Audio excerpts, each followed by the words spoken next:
afternoon. Good stuff. This is Anastasia. I've met Anastasia way back at the beginning of my religious teaching days at Primary School. It was in 2018. You may not know me, you may not remember me, that's okay. You've had a very important role of being a deputy principal, so you would not remember all the religious teachers coming into the school. And the next time I met you was when we did the same course at Victoria University. It was an online course. So there she was. I know her. Anyway, and then again, I work now at her school, and so yes, Anastasia. Thank you. I feel very privileged to be here today. It's not often I get to talk to an African community, so I feel very blessed to be able to be here today. As Elma said, my name is Anastasia Aukuso-Lolo, and I am the Deputy Principal at Primary Primary School in Central Wellington. For the last 18 months, I have not been at my school. I've been doing some work with the Teaching Council on the role of leadership for teachers for 2 terms, and then I had a whole year off last year doing my Masters at Victoria University. So my Masters was in educational leadership, and its main focus is on equity and excellence for all students, primarily Māori Pasifika and other marginalised cultures.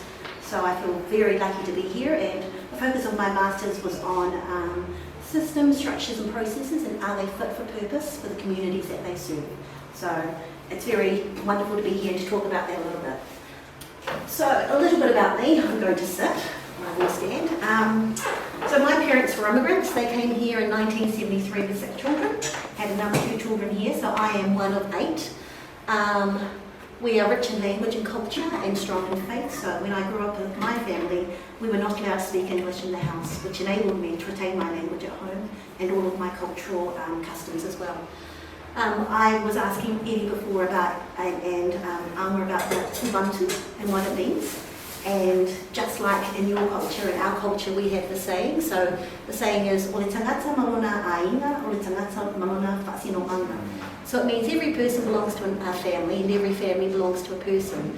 So this is how we identify ourselves, and that identity travels across time and distance and whakapapa, and sometimes it's about where you place yourself.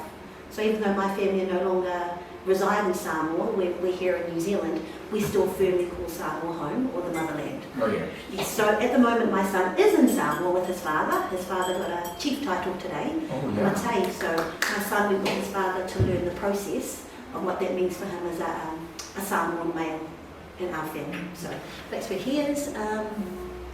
As like your community at the moment, navigating the education system as immigrants, it's tricky. And so my parents came over with no English, barely educated themselves, and managed to set up a really strong foundation for their family, our family, and as you can see on the bottom here, we are many at the moment. So we have a saying in our family that when one rises, we all rise, and when one falls, we all fall. So I'm very privileged to have my family behind me. I'll keep going. So the focus today, the areas of interest that Alma gave to me were around transitions to school, ELL support, so that is English language learning support, and health and wellbeing for our students. So I'm going to start with transitions from ECE to primary. So ECE in New Zealand has many arms and legs. There are lots of different parts to ECE education, early childhood education. They all sit under the one curriculum, which is Te Whāriki, but there are lots of different types of ECE providers out there. So you've got private, you've got kindergartens, you've got creche, so creche is mainly run by families themselves. So there are lots of different types of ECE providers that you get. Not all of our children go to ECE, so they transition for some of our families whose children do not. Sometimes it's a lot harder when they come to school, so they've had no time or experience to get to know other children outside of their own culture and the language too, so it can become difficult to transition them into school. So the focus questions that Alma gave me were, how do schools help families transition from ECE to primary, and then what do parents need to know? What more can parents do to ease the transition into school for young children? What can parents do at home to help their kids' social and academic development? And how often can parents expect to receive communication from their child's teacher? So transition from ECE to primary, every school has their own process. There's not one standard process for every school. So you should find out, or people should find out what the process is for each school that they're thinking about going to. You know, if your child does come from an ECE provider, ask the other parents where they're sending their kids to and why they're sending them there. So if you've got a strong African community that's sending lots of their children to a specific school, what is it about that school that is making you want to send your child there? So talk to other parents. You should visit the school or the schools you're interested in. There are lots of schools in communities, and sometimes you have to go along and see it for yourself. Go there, talk to the principal, see what it is that they have to offer for your community that will support your child when they get there. And then have a list of questions that you want to know more about. Schools aren't the be-all and end-all of children's lives. You are. We are as parents. We know our children. We have a sense of what we think they're going to need to thrive. And so go along with the things that you need to ask for your child in particular. And then, so I will talk to my school's process. So at my own school, looks like I'll just talk to what's on there. Sorry, it didn't come over here. Prof. Sorry. I'm trying to do this before.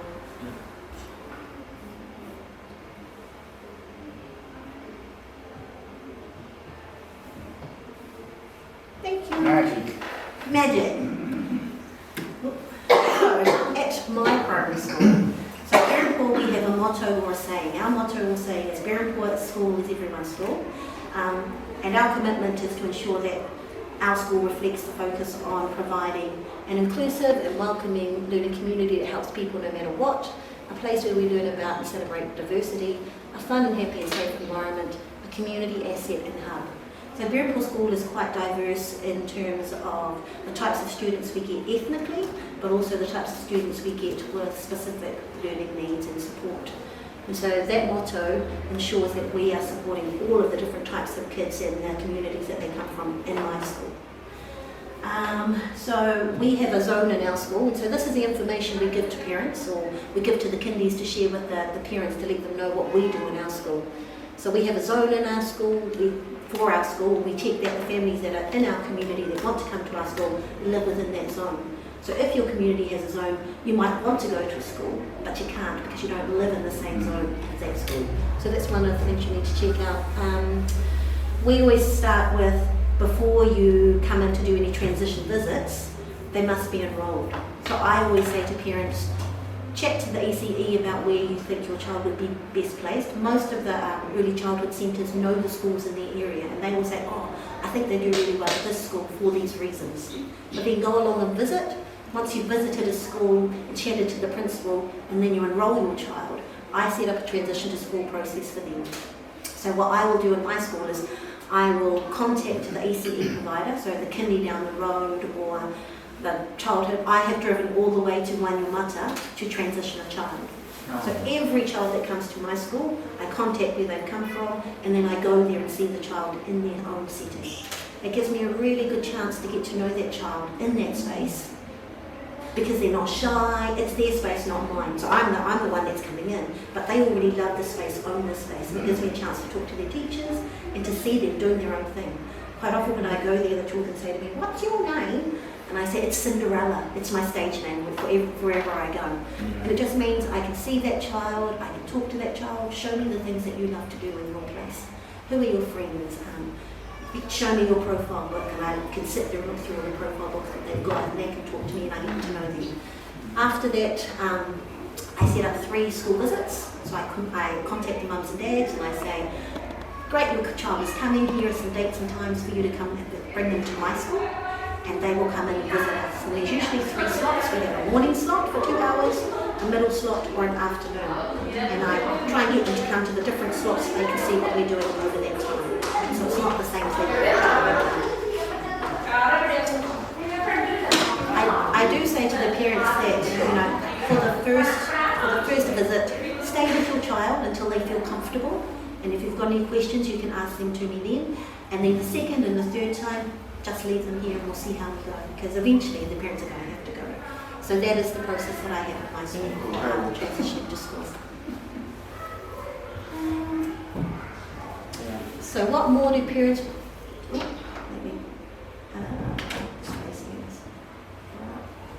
me just get out of this and we can make it bigger.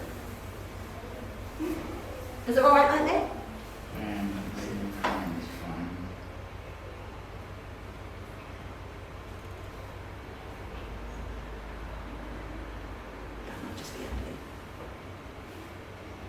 Oh, thank you.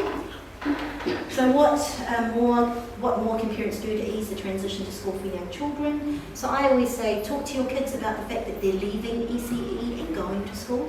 So prepare them for the change that's going to come up. Tell them that, you know, they're going because they're no longer 4, they're going to be turning 5, and it's a transition because of the birthday. Leaving ECE and going to school, and you're going there to do some more learning, you're going to make new friends, you've got to find out some more things. It's just a bigger place. So the more parents can talk to their kids about going to school and what the purpose is, I think the more it's easier for them to feel like they know where they're going and why they're going there. Take your kids to school visits, and then visit the school that you want to go to on the weekend so that they get used to the space. When you leave ECE, it's very small and tiny and contained. When you go to school, we've got 300 kids. So before you're an ECE of 30, now you're in a school of 300. And so take them down and show them, you know, you might not be able to get into the classroom, but you can look through the windows and say, oh, this is going to be your class, here are the toilets, this is the playground, and just do some orientation with them. In terms of what can parents do at home to help their children's social and academic development, again, keep talking to them about the process that's got to happen. But something that lots of research has told us about is that reading is the biggest support for children and adults in anywhere. You know, if your child knows how to read, if you show and foster a love of reading, they will too. And reading gives you information, it gives you communication, it gives you language and structure, it gives you imagination. And I say reading in any language, the fact that you're invested in sharing stories and narratives with your kids allows them to pick up on more vocabulary and things like that. Play games with them and be interested in what is happening at school and go to all of the school, try and get to all of the school events. It can be really daunting, I think, for immigrant parents to come in because of the language and also because of the culture. But the only way you're going to be able to help your kids is to go along with them. You know, share in that journey of, you know, this school is new for you and it's new for me, and together we learn this together. We do these things together. And schools really do try and make sure that families are comfortable. Like, tell me what you need from me for your child, is what I often say to parents. And sometimes even when a child is having conflict, I say to the child, what would you like me to do? There are a whole lot of things I could do, but sometimes just hearing a child's voice or a parent's voice is the best thing you can do. Quite often when I talk to groups, I talk about my own son's experiences. I have one son. And when I went in one day for a meeting with one of his teachers, she said to me, he keeps rocking in his chair. And my son was year 7, so he would have been about 11. And I said to her, okay. And she said, what can you tell me about that? And I couldn't tell her anything other than, obviously, my son has a sensory need. And even though he's rocking in the chair, he's still looking. I said to her, is he listening? Is he looking? Does he still do his work? And she said, yes. But it annoys her that he rocks. He's not the one with the problem, it's the teacher. That's right. So then I said to her, okay, in my mind I was problem solving, because that's what I do as a teacher, I do all the time, as a parent I do all the time. I said to her, can I bring in a Swiss ball for my son to sit on? You know, one of those big round balls. And she looked at me and she said, okay. And so he would sit on it, and it's good for his posture, but the rolling of the ball was okay for him. But then a week or two later, I went into his class and another boy had one. You know, so sometimes you know your child more than I do. Tell me what it is you think is going to make the difference for them. Whenever I go into an ECE and I observe a child and I say, what do you like to do? I'm building a picture about the things that this child enjoys. So in my classroom, I try and bring some of that stuff into it. So if they like cars, we might have a station on cars or books or writing words that are car names like Toyota. You know, it's not a word they're going to use every day, but will it teach him to write the letter T? Yes. Will it teach him to write O? Yes. So my son had a big fascination with transformers when he was little. And that's how we got him to learn the alphabet, was and holding a pen in his hand. He didn't want to, but I was like, oh, we need to know how to write Optimus Prime. He's important. And so my son was like, okay, I love Optimus, I will write his name. So it's trying to find ways in to teach handwriting or letter sounds using the strengths that your child has and the things that they love. So it's just, you know, school, that's why I say sometimes school can be too rigid and how they teach things. But you as parents can say, well, I can leave that to the school to do, but these are the bits that I can do at home. So, read, I said, advocate for your child inside and outside of the classroom, and don't let language be a barrier. I already said that. So when I say advocate for your child in and outside of the classroom, whenever anything, like my son is in high school now, so one of the things that I do is, he's got 6 teachers every day now, because different subjects. But every year at the beginning of the year, I email all of his teachers together and I introduce myself. Sometimes they're the same teachers he had before, but sometimes they're new ones. And so when I'm introducing myself, I'm telling them, this is my son, I am his mother. If anything should happen at school, contact me first. I don't want to know at the end of the term that it's not working between you and him. I want to know the first time that it happens. And so that shows the teacher and the school that you're invested. And one of the teachers said to me, we don't get parents trying to make this connection with us. And I said, well, I'm this parent, and this is what I want for my child. And I think it just makes teachers feel a little bit easier about when they have to send stuff home to their kids. They already know there's a connection, because she said, email me, talk to me if something happens. And so if you start making that connection first, you can build on it and keep going with it. Wrong one. This is the one I want.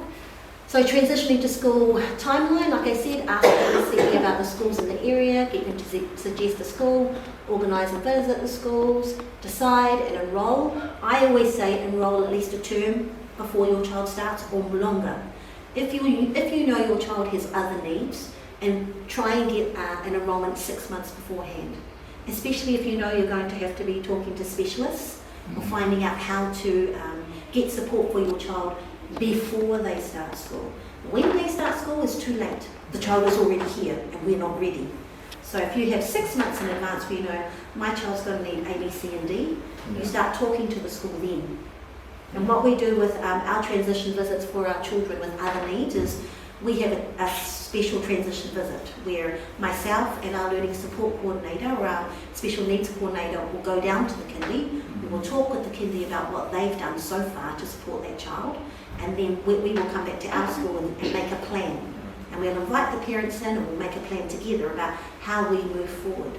The other reason I say 6 months beforehand, because then we can get more visits in, more transition times. Not just the 3, we might do 5, we might do 7, we might do 10. So it just gives us more time to prepare for the child and help them. If we have to get outside specialists in, it means we can have appointments with them. It means we can set up, funding. We can look for TAs, we can look for support before the child comes. So when the child is there, we've got all these things in place. And if they don't need them all, then we can take them away. The worst thing is to start them and not have any or very little. Then you're scrambling and trying to make it work. Prepare some questions, I said, and make sure your child has all the things they need to start at school. You know, lunchbox and a drink bottle is what I say to my parents. That's what they need to start school. When we start doing swimming, some swimming togs and a swimming cap. That's what we need at school. Otherwise, most things are provided. So English language learner support. So Elma sent me some more questions about how do schools determine the language proficiency of a child, whether it's second or third language, and what supports do schools offer to students with a second or third language background. So we have English language learners matrices that determines the proficiency of an ELL learner. So this is from the Ministry of Education, and it's a progressions pathway foundation for students with English as second language in our school, in all schools. So it helps the teacher to build a picture of the learner, and it basically talks about where is their language at, where is their reading at. It's got oral language, it's got reading, it's got writing, it's got what stage of, with oral language there are different stages of it. So you've got academic language, language of the classroom, and then you've got social language, which is the language of the playground. When I'm talking to my friends, I talk like this. When I'm talking to the teacher, it's a slightly different way of talking. When I talk to the parents of the children in my class, it's a different language. When I talk to my own child, it's a different language. So even this looks at making sure, identifying what are the bits and pieces that a child can't and can do on our language matrices. We know that our students, our ELL students, come into our schools and they don't come with nothing. They come with their own language, they come with their own values, they come with their own ideas. In New Zealand settings, or predominantly Pakeha settings, it's the school's job and the teacher's job to determine how do I bring that in and work with it, not against it, with it. So I am bilingual and I speak Samoan all the time, and I speak English too.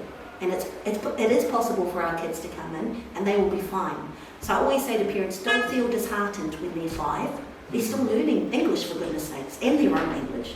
So as they progress through school, they will be fine. But it's not a race to the end. You know, it's a journey. They'll find their way through it. But I always say to parents that you must make sure that your first language is solid at home. Your language comes first.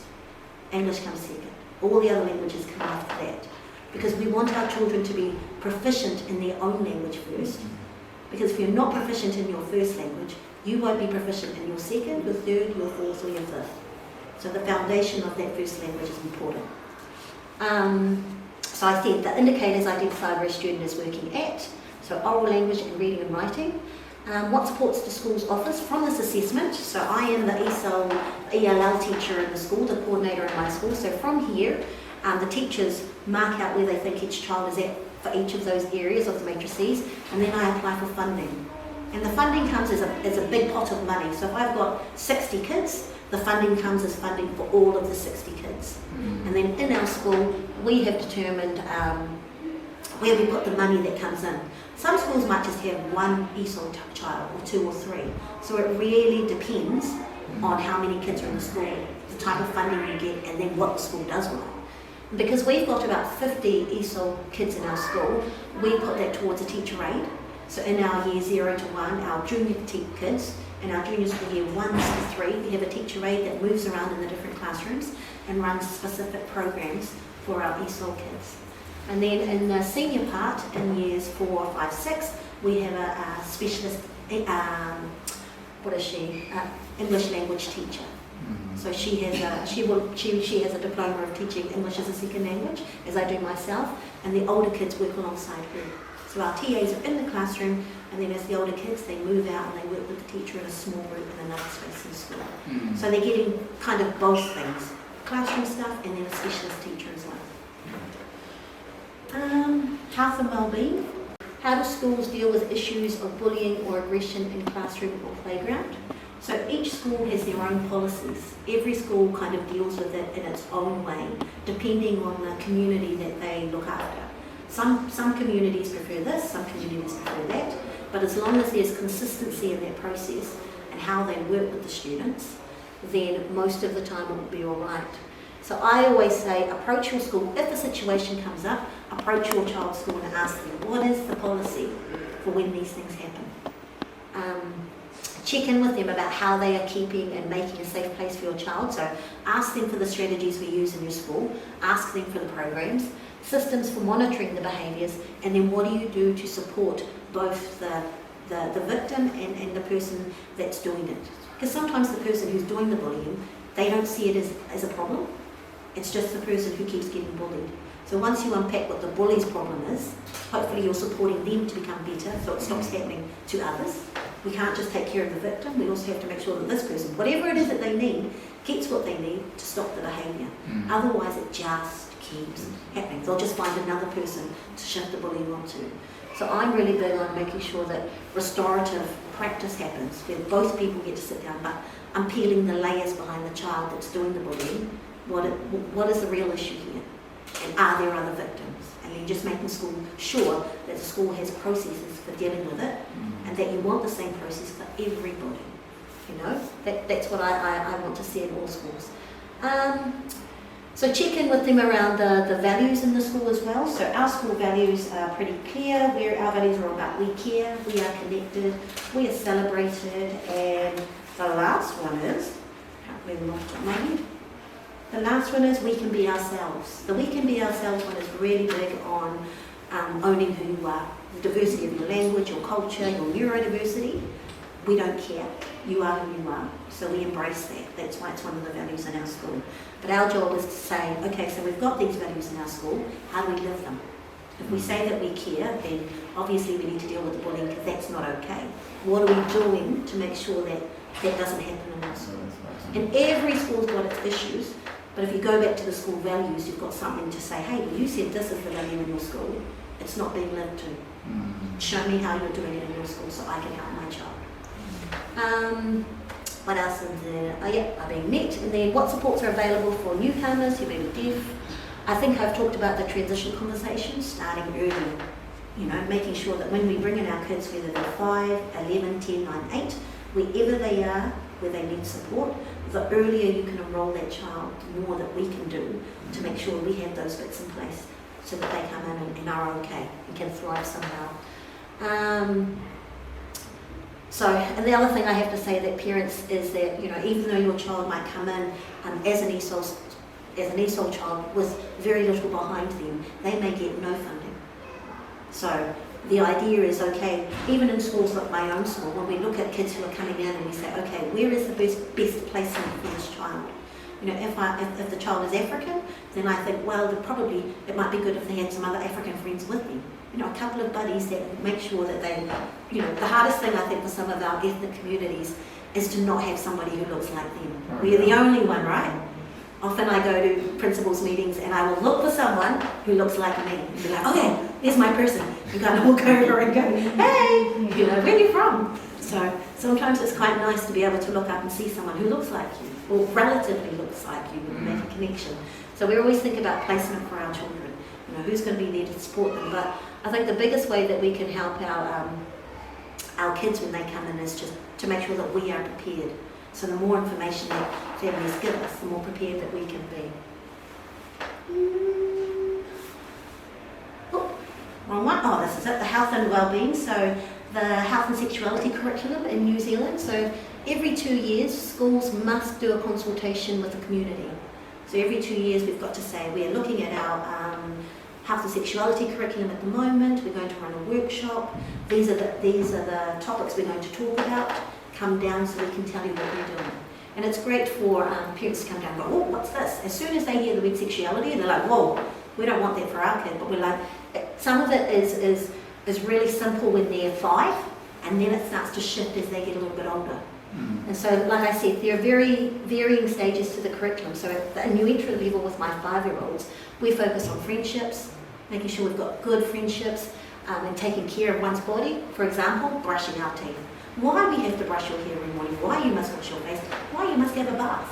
So those are the things that we do at the new entrant level. It's all about making sure that our kids understand cleanliness or healthy friendships, you know.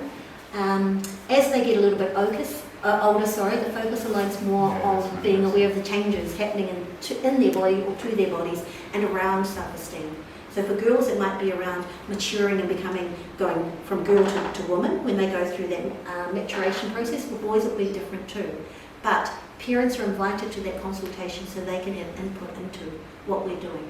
Some of the families can ask for their children not to participate in specific sessions. So if we're talking about, for example, this would be much older in like a year, intermediate, they might be talking about why vaping isn't good. You know, if parents don't want their child to go to that session, they don't need to.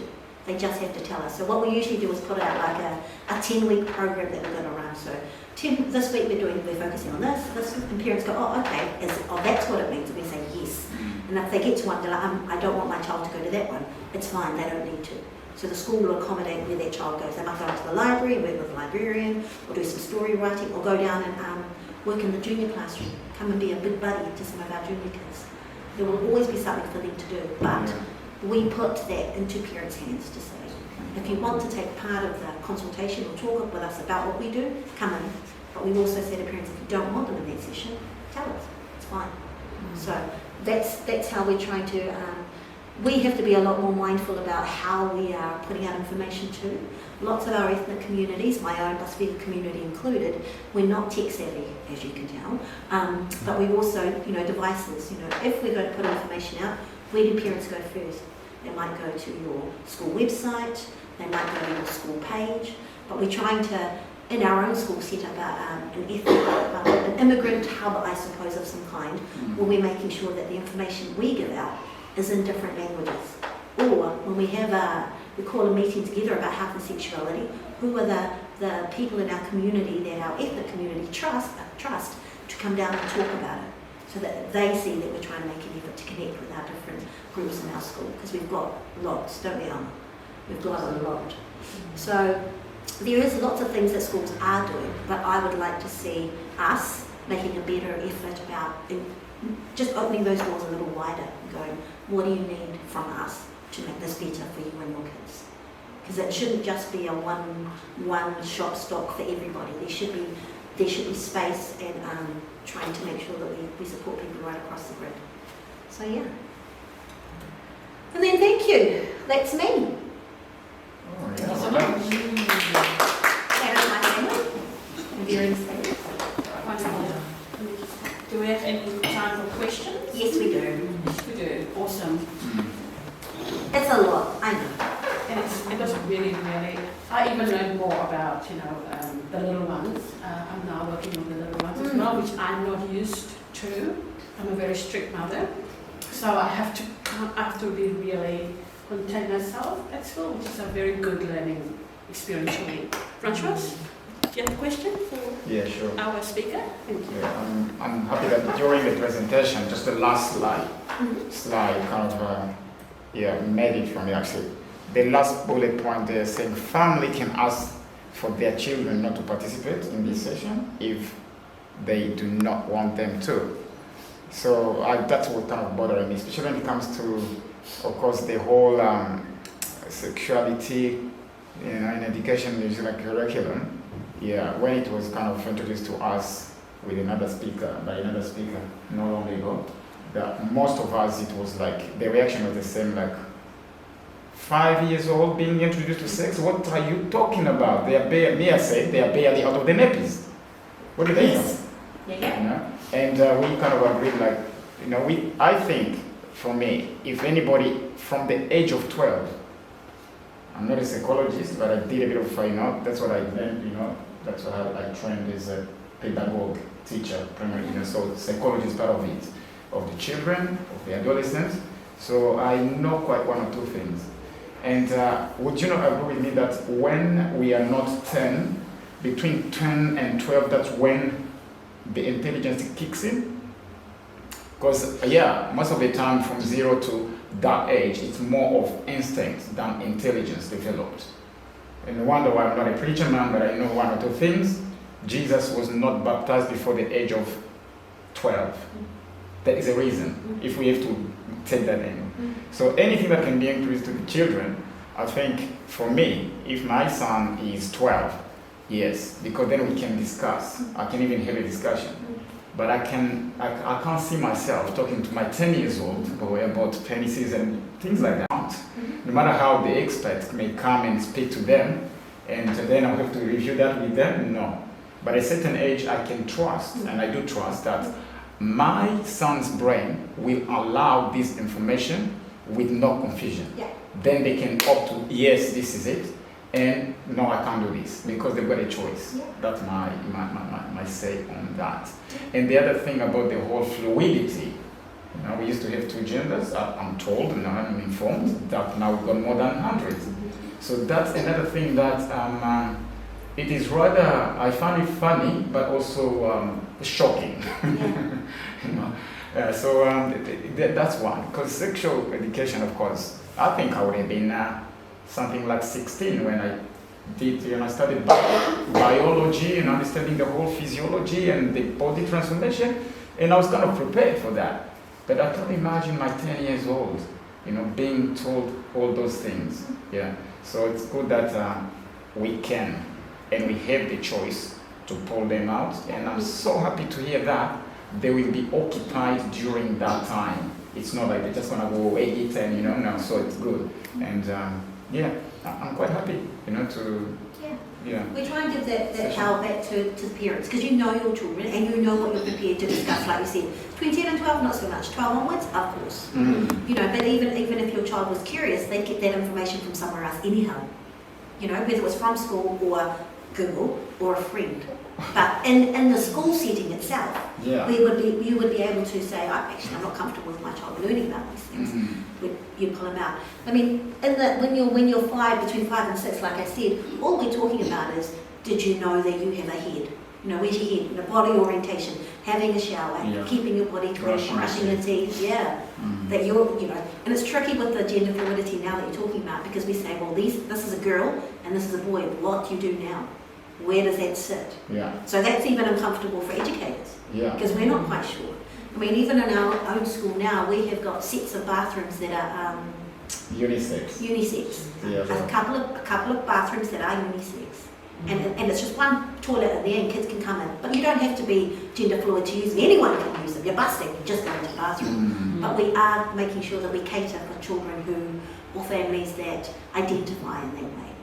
And I think that's the thing around diversity. It's not just ethnic, it's not just neurodiversity, it's also gender diversity as well. You know, and sometimes you're not the one that's teaching the gender things, but they are in your school. So how do we make sure that we're including them, making them feel part of the school with everything on that goes on around them? Yeah. So there's quite a bit of talk out there around the whole, you know, the gender that around this being presented, that teachers are being encouraged to talk about this, about conversion therapy, you know, convert this, which is concerning a lot of people and parents, I know. I mean, is this true? Is this not in my school? Not in my school, Not at my son's high school, not at my niece's high school, none of the primary schools that my nieces and nephews go to. You know, obviously, if a child asks a question, we're not a cancel culture type society, you know, but there are some things where when a child asks a question and I'm not comfortable with it, I would say, that is a question for home. Take it home and talk with mum and dad. I can't even say mum and dad anymore. Take it home and talk to your family at home about it, you know. And obviously some of those conversations might be coming from somewhere not from home. So then the parent has to peel back the layers and go, oh, where's it coming from? Because it's not coming from school, it's not coming from me. You know, but what we're trying to say and foster in our school is that every child, I suppose, has a right to be who they are and what they are. That's not our decision to make. And if their families have made those decisions, all we can do is treat them and teach them the same way that we teach and treat everyone else. You've got your own bathrooms, great, but in the classroom you're still, you know, I still have to remember to use the pronouns, the right pronouns, you know, they, them, there, and sometimes you muck up. So then you're just using their names. Johnny, come here, you know, as opposed to girls and boys stand up. Everybody stand up. And even in my own classroom now, when I'm thinking about those things, when, you know, we used to say, boys line up, girls line up. Now I have to say, if you are wearing stripy socks, pack up your bag. Because then it's not a boy-girl thing, it's not a girl thing. It's anyone who's wearing stripy socks. If you have brown eyes, pack your bag up, you know. So I'm in that space where I'm conscious. I don't have any children in my class at the moment, but I'm just making sure that my language is appropriate too. I'm just building on it to make sure that I'm not excluding anyone and that my language is inclusive of it. But as of the teaching, I'm not even well versed in what, you know, all that stuff is myself. Therefore, it's a topic I wouldn't touch. And with a lot of my own teacher friends and people in my own team and the teachers in my school, we don't talk about it at all. You know, it's if a question should come up, then we're thinking, And we always say to the kids, like, the biggest fallacy we have about teachers is that we know everything and we're perfect. We do not know everything. And we make mistakes all the time. And I say that if something happens, we're like, oops, I made a mistake. Because you learn from the mistake. You know, you're trying to teach our kids to be resilient and have grit. The only way they can do that is to go, how do I fix it? Well, what do I do about it? You know, there are lessons to be learned. And so this is what we, you know, when a child presents us with a question, and one I can't answer or I don't know, I just say, I have to go back and think about that. Let me check, you know, because I don't know. Sometimes I don't know it, sometimes I don't want to talk about it. So give me some time to think of a response. But yeah, I don't think a child has ever talked to me about it themselves, whether 5 or even in the secondary school. So some classrooms, but I do say, if it comes up as a topic, because quite often the teachers will say, somebody asked this today. And like we have to say to our teachers, when one of those things comes up, this is what you say. Give me a minute to think about it, I'll get back to you. Because the last thing you should do is leave a child hanging. I don't want to talk about it. But then I go away and say, guys, this happened, or somebody asked me, what do I do, what do I say? So you lean on your other teachers in your school to help you. And if we don't know, we ring the ministry, or we text, email somebody who does know. So they can kind of guide you and support you in that way. Okay. And that's why I say advocate for your kids' heart. You are their first teacher. You know your child well. If things are going well, amazing. If they're not, we must ask all the questions. Okay. You And I must- just want to verify this as well. Is it true that if little Joanna comes to daddy and say, hey, daddy, I'm from age, talking between 5 and 10, I don't want to, just to be specific. So little Joanna comes to daddy, daddy, I want to be called Alfonso from now on, or Rodrigo, which is male dude, or Jackson, right? And then, but you go and buy me those blue jeans, those, boys' clothes. And then if the father says no, there's no way for that, apparently he or she can be prosecuted. Are you aware of that? Is it true or just on I don't know. I don't know myself. Yeah, probably if it gets in the ears of the authorities, the parents can put away, and then the child will be in the state care, and then they will conduct that whatever you call it, converting therapy, which is starting to work on the gender now transformation. I haven't heard of it in New Zealand, that parents are being prosecuted for not buying stuff for their kids that they want. Can you imagine if your child just said, I want this, I'd be like dead, we'd be broke, there'd be no money.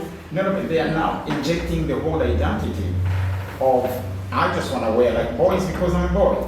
And the whole language of adults saying, I'm trapped in the wrong class or body. Anyway, I'm just trying to find out what it is. Because there's lots of information these days but we don't know what to digest. Yeah, there can be lots. But thanks, I really love the session. And, Just had like about the last bullet point. I was just thinking about. I think it's one of the most important things to have, but I'm a bit concerned about it. Like if obviously this is there for the children because it's important for them, and if a parent decides to pull them out for a specific topic, and they decide. If they decide they're going to do it the way they want to do it, that's great, but some parents, they just don't want them to do it at school, and they don't end up teaching them. And that's quite concerning for the child. Like, understanding your body is very important, since, even when you're young, to know, a little bit of your body, that's important. And if you don't know anything, until when you get to the education, like you're 13, which you do the house school the first year, that you don't really understand it, or you don't even pay attention at all. And that's what I think that's very, very there's an issue with that, because you do not understand your whole body since you're young. And how do you guys try to prevent that? Or do you, when a parent says, I want to pull out my child from this, do you just say yes, or do you try to explain the topic? It's a little bit of both. That's why we have the parent consultation evening, because they say, what is this topic? How are you going to unpack it? What are the bits based on this topic that you are going to share? So in our school we have a health and sexuality curriculum that's from years 1 to 4 and then the years 5 to 6.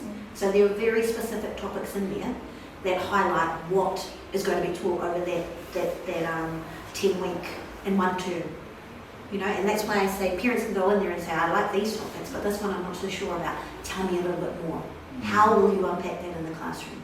It's really tricky being communities of the diaspora, because in our own cultures, in our own countries, we wouldn't touch it. Even in Pacifica and even in Samoan culture, we wouldn't. But because we live in this context, and it's everywhere at the moment, you either educate your children the way you see fit, from your cultural perspective, alongside the general perspective that's out there. So and it's tricky, as a parent, I would be making sure that my child understood it from our culture as to why it's a little bit taboo and we wouldn't talk about it like this. I would be negating my authority as a parent not to share some of what that is. Even when I think about vaping, or when I think about children doing drugs and other little bits and pieces, if I just close my eyes and hope he never understands or hears it anywhere, he's not going to do it. But for me personally, it doesn't sit well. I want to be having conversations with him around why vaping isn't so cool and do you see these things. But he also has to make his own informed decisions somewhere along the line as a teenage boy, whether he's going to do it or not. So you kind of have to balance it out as a parent of your own child. How well do I know my child? How deep is the relationship with my child? Now, my son and I are very close because he's an only child, my child. And so we talk about most things, but I let him drive the discussion. So when he came home, I think he was in year 6, and he said they were doing health and sexuality at school. I said, tell me what it was about. What were some of the questions, what were some of the things, and then what are your questions? So then I could tell him from my perspective, my thoughts. And if it went further, then we can look at it together, you know? So even if I didn't want him to get it from there, then I have to be the parent and teach it here, so that gap isn't there. It's just like the thing that I find very concerning is most of like the people that have been around from like where we come from, most of them are like first generation immigrants, and they're still to that mindset that's like if it is no, it's a no without an explanation, and where in that case like the child's gonna see different information from different places that might not be safe for them, which is why I think that's a bit concerning. Unless like you're a parent who understands the whole system and you can teach your child, that would be great. That would be amazing, the way you can do it, the way you're going to do it. But if you're just saying no to your child the whole time, like, and then pulling them out of school, this information could be important. Yeah. And they can help them, Yeah. and it can save them from a lot of things. Like, I believe that's one of the reasons that there's a lot of high teen pregnancy in New Zealand. And so I think as an ethnic community, what you could do is run your own. You know, if there is someone in your community that you trust, somebody of your own culture that will come in and explain things, you know, a whole group of teenagers sitting together, it's going to be awkward, but so be it. That information doesn't need to come from schools. You can run a session like this and facilitate it yourselves and do that and have a safe, you know, we're a community where we want to share it, but we're going to share it like this for these reasons. So at least then you know, hopefully they'll take what you give them, even if they miss out on it from school. That's why I say schools are not the be-all and end-all. You know, we do some things and we do them really well, we do some things and we do them terribly. But you know, as ethnic communities, as more and more of us come to live in New Zealand, we don't throw away all our cultural things. We just have to explain it from this space, from this context. Yeah, and I guess I just remember that the person, the speaker who facilitated the whole counseling, she's a counselor, there was some point that I took really on board, which you also kind of reiterated in terms of, you mentioned about the parents who still there to do that. No means no, yeah? Right. But I think that has to change in terms of reasoning and listening, having a conversation. And of course I know most African parents, like especially a 12 years daughter come to the father and just try to say some stuff, it will like shut them down, like no, and that's it. But if you can say no, and maybe if you pull them out of those classes and they are still interested, maybe it's good just to sit down and have a good conversation and listen and then have an exchange. Because as you say, we've got our values that we brought with us, but we live now in here and the context is different. So finding that balance is very important. But again, when it comes to people almost to zero English, you understand some parents have got almost zero English, then the child's English is advanced. Sometimes even having that conversation is not there. And I've had some children who actually kind of, Mom, don't speak, don't say that, you're saying it wrong, you know, embarrassing, because they feel embarrassed because you don't speak English. So if that case, something like that would arise, you can imagine what would be there? And then you may not say, oh, I'm gonna set up an interpreter to go and discuss with my 12 years daughter about periods and stuff like that. You know, for people, whoa. So, you know what I mean? Yeah, we need just to have that conversation. But that's why it's great to lean on the community that you've got. Yeah. You know, those children who are your ethnic community that are now born in New Zealand and have travelled the education system. Like myself, I was born here, my siblings, most of them were born in Samoa, but I went through the system, I know the system. And so once you build a community of others like that can help you, you know, this becomes the safe space for our kids. You know, I always talk at different, when I get invited by different people, and I always talk about the fact that this is the context we live in. And I always say, you know, my mother used to say, well, that's why we came. Why did we come to New Zealand? We came for better education for our kids, we came for opportunities for us as a family, blah, blah, blah, blah. Yeah. And I always have that in the back of my mind. So if I want my child to thrive in the setting, then I've got to give a little bit. Yeah. I can't just say, no. I can't just say, yep, go to the back and work in the fields, because we don't have one. It doesn't work here. So when you think about New Zealand and bringing some of those amazing things here, it has to be different. It can't be the same. Yeah. Like my son is over in Samoa for the first time, and he's loving it, and he's learning all of those things, but some of those things he can't use back here. Yeah, but he'll love the experience, and he'll take the cultural bits, and they will fill him, but they don't translate the same here. And I think that's the bit you have to keep coming back to as older generation parents, and you have to say, why did we come? We might as well just go back home if you're not going to let me do ABCD anymore. You know, that's what my mum used to say to my dad. We might as well just take the kids back. Let's take them back to Samoa and we can live in our hut and run around on the beach and do nothing. And so my father had to bend. She bent his will to make sure that we got a good education, that we thriving in New Zealand, but we didn't forget all the other bits. We just made them, you know, work into the things that we've got here. There has to be a balance, like you said. Thank you so Sorry, much. I have just one question. You got a question? Oh, sorry, 2 questions. So, just building up on the English language, so I was talking to a parent, but they are not here, but maybe this would be helpful for them when they watch the recording. So, they did complain that they discovered later along the child's attendance in school that they had brought in an expert, the English as a second language expert, to assist the child. But there was some thinking around if it was budgetary driven, because they were confident that their child can speak good English. So that's one question. I don't know, although you showed the chat, but maybe you could tell us more I'll send it to about. Elma and she can share it with your community. So Oh, you can have a that look. would be lovely. If you could just shed more light on how that decision is made, even when, or is it that we are being treated a bit harshly compared to other English native speakers? Then my second question is around preference for schools. You talk about moving from, because for us as a family, what we hold dear was religion. So in terms of building the children's faith, so we had to select a school that had a Catholic integrated school.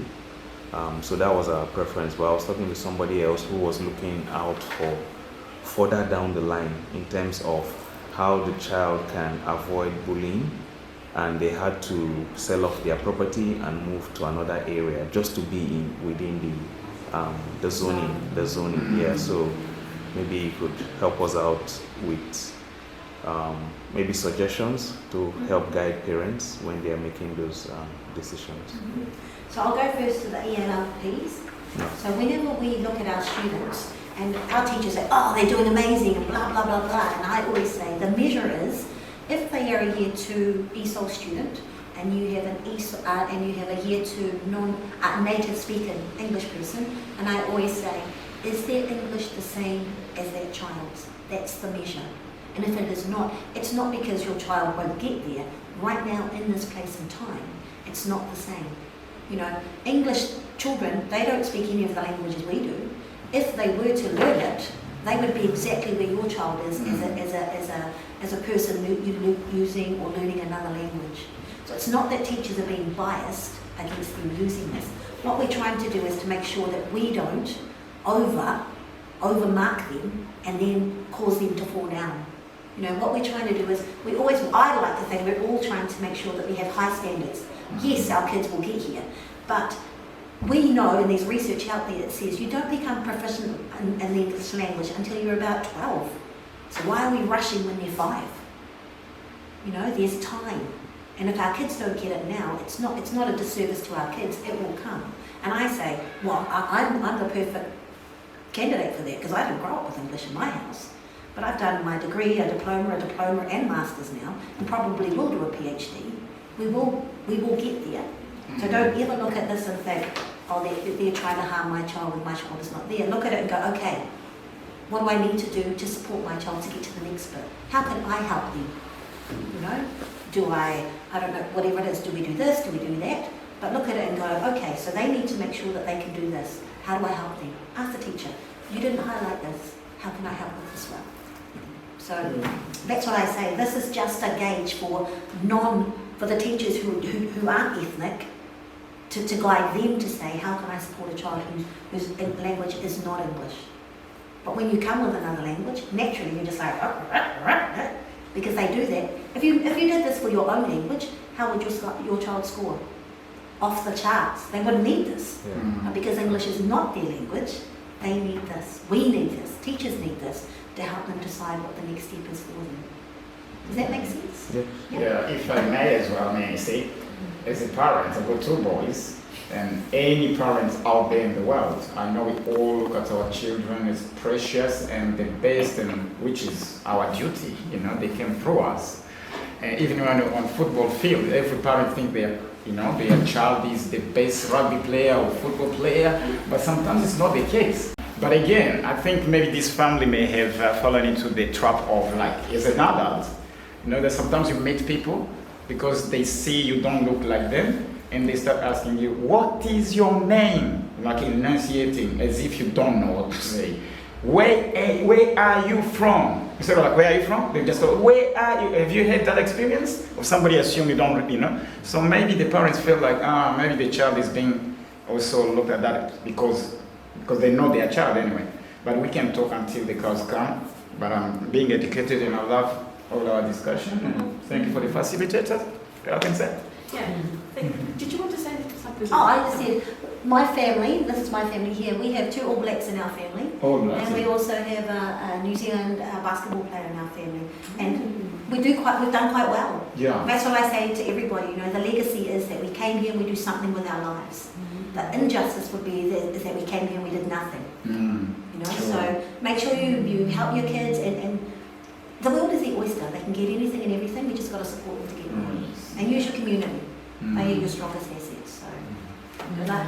Thank you for that. I just want to say something about the ELL classes. I think our families, our community is under the misconception that the children only spend time in the ELL class, that is the English language class, that supports the children that needs a bit more support in the English language. No, that are taken sometimes, I know at our school and the schools that I've been working for a long time, there is a specialized ELL class that the child visits for at least twice or thrice a week.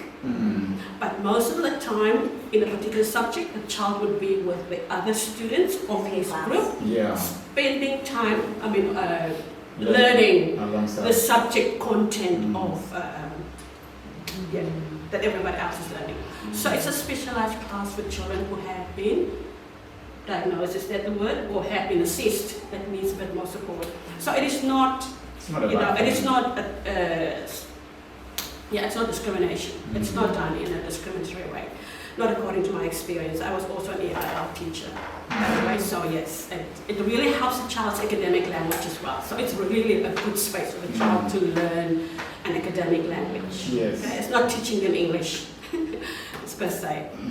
Secondly, I just wanted to add as well that thank you so much for bringing the practical aspect of the relationship and sexuality education. I actually presented that the session that you were referring to. I used the New Zealand curriculum guide word for word. So she actually brought you actually translated it to us in a better way based on your long experience. Thank you so much. All right. All right. Thank you for inviting me. Yeah. Is there anybody else want to say something other than the topic? Just just thanking our speaker from That's okay. I think it's great that you guys are running this. I think it's amazing. Really, really good. Thank you. Yeah, so far so good. I'm sure it's gonna grow. Pardon? I'm sure it's gonna grow. And the other thing, as you can see, there's more than us. But again, being equipped, we can, as we grow as a community as well, we may as well, maybe not need, because we've got all the material now. I can take that to my Rwandese community. Those who are not here, we can have those small short sessions even with families. So, it is all important. So long as we have all those also emailed, so we can have those resources. I can run this, I can run this according to what I heard. Yeah. So we can we have coffee and have something to snack on whenever everyone is ready. Wonderful. I'm just gonna stretch my legs. Yeah. Good choice.